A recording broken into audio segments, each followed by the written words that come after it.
Hello guys, आज की इस वीडियो में हम बात करने वाले हैं स्विच केस स्टेटमेंट के बारे में कि स्विच केस का सिंटैक्स कैसा होता है और ये यूज़ कैसे होता है, मतलब इसकी एग्जीक्यूशन कैसे होती है।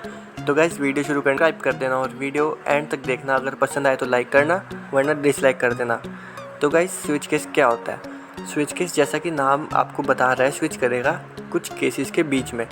तो हमारे पास डिफरेंट केसेस होंगे, उसके बीच में वो हमारी चॉइस के अकॉर्डिंग स्विच करेगा। तो हम अपना कोड शुरू करते हैं और कोड के साथ समझेंगे। यहाँ मैंने अपनी हेडर फाइल लिख दी है stdio.h और अब मैं अपना मेन फंक्शन लिखता हूँ, क्योंकि सारी कोडिंग जो होती है हमारी मेन कोडिंग वो इस मेन फंक्शन के अंदर कर्ली ब्रैकेट के अंदर होती है। तो यहाँ मैं एक वेरिएबल डिक्लेयर कर दूँगा इंटीजर टाइप का, जिसका नाम मैं रखूँगा चॉइस। मतलब आपको एक ऐसे आसानी रहेगी समझने में कि हमें इसमें इनपुट करानी है अपनी चॉइस जो स्विच होगी, और ए की वैल्यू और बी की वैल्यू मैं पहले से इनपुट करा के रखता हूँ ताकि हमें कुछ ज़्यादा लिखना ना पड़े, हमें बस जो अपना मेन टॉपिक है वो समझ आ जाए।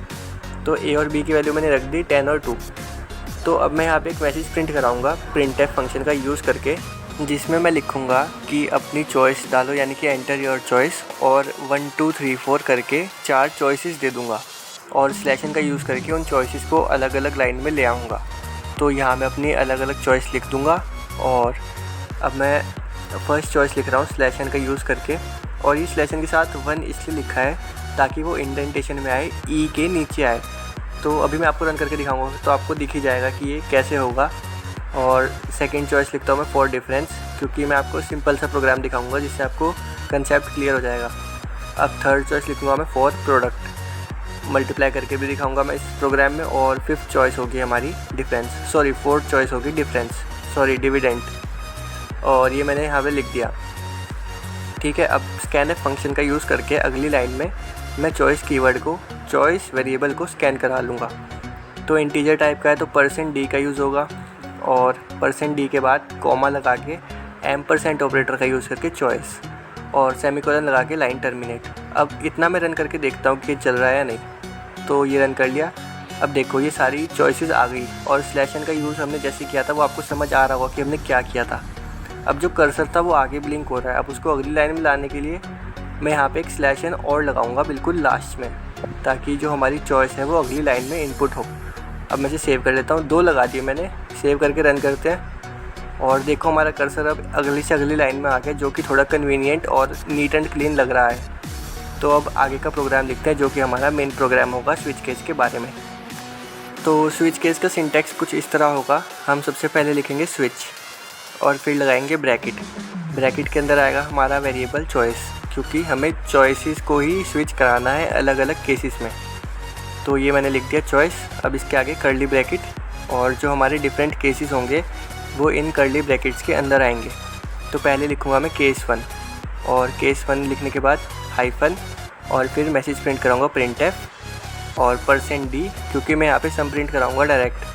%d लिख के कॉमा लगा के a+b लिख दूँगा मैं, ठीक है, और फिर सेमीकोलन लगा के लाइन टर्मिनेट। अब इसके बाद एक कीवर्ड आएगा ब्रेक कीवर्ड क्या करता है गाइस, प्रोग्राम को सीधा ख़त्म कर देता है स्टेटमेंट एग्जीक्यूट होने के बाद।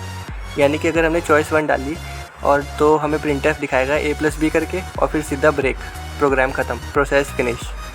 अब मैं सेकंड केस लिख रहा हूँ यहाँ पे a-b, क्योंकि वो डिफरेंस के लिए है चॉइस, और फिर ब्रेक फंक्शन का यूज़ करूँगा, ब्रेक कीवर्ड का यूज़ करूँगा।